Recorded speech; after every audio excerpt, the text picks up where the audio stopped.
What's a good word, YouTube? So I just got done taking the doggies outside to handle their business, right? And memory lane starts fucking with me. And not in a bad way, but it just won't leave me alone, right? And it gets worse and worse. And I'm like, fuck, really? So I figured, the usual, right? I got a story time, get it out. So this takes place in the late 70s. I was still in junior high school, living in Redwood. And like I said, it was a little shit neighborhood. And way on the other side of town was miniature golf, putt-putt golf, right? And we all rode bicycles everywhere. I mean, it was our only means of transportation. You're just a little kid, right? And to get around, it was either that or get on a bus. And we weren't taking no buses. It just wasn't like that. Cost money to take a bus. And we didn't have no money, right? So we go to putt-putt golf, and a couple people got a little bit of change, and we're playing pinball and we're hanging out, and there's kids, kids with money, right? You can tell they're from the other side of town, and we're we're from the ghetto, and they're not, basically, right? So before you know it, there's words, and it starts inside putt-putt golf, and we end up going outside. These kids follow us across the street. So we say, fuck it, let's go.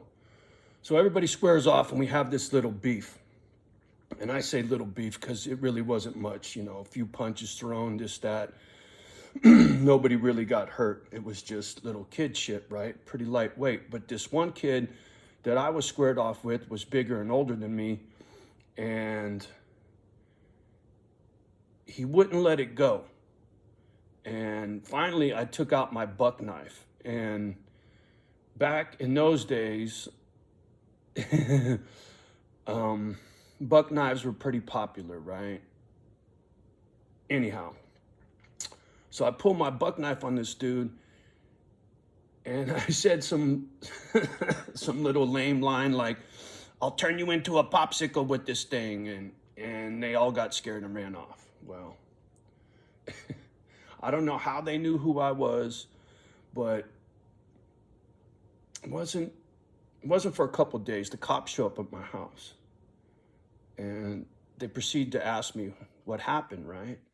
And I said, these older kids jumped me, and I had to pull my knife to keep them from beating me up, right? Well, it wasn't quite like that, but the last thing I wanted to do was get jammed by the cops. I was just a fucking kid, And he said, well, they said you pulled a knife on them. And I said, well, how old are they? And he said, they're 15, 16 years old. And I said, well, I'm 12. And so, long story short, I didn't get in no trouble, right? They were trying to jam me for some bullshit assault with a deadly weapon because I pulled a knife, but I didn't stick nobody.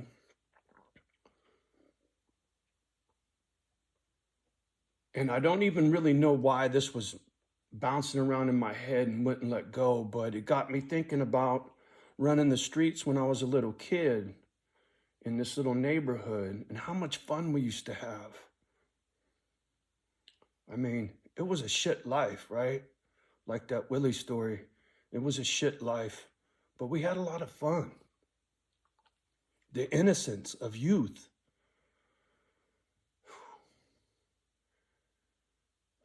And if you ain't got no direction, there's no telling what direction you're going to end up, right?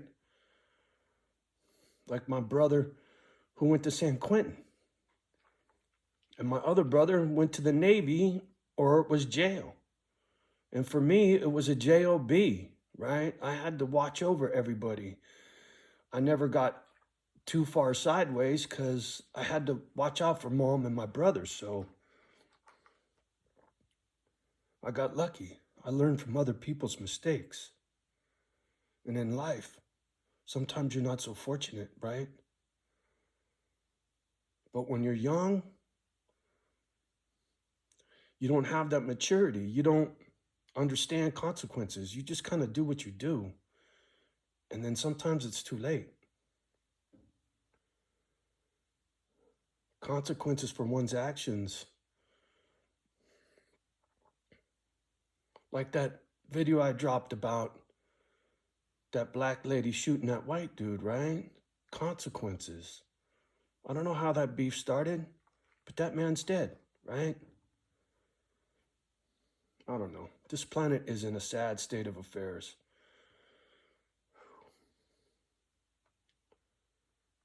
And once again, I hope somebody's listening, right? Maybe one day, if there's enough people that really give a shit about anything besides themselves, maybe this bullshit will turn around. You know what I'm saying? All right.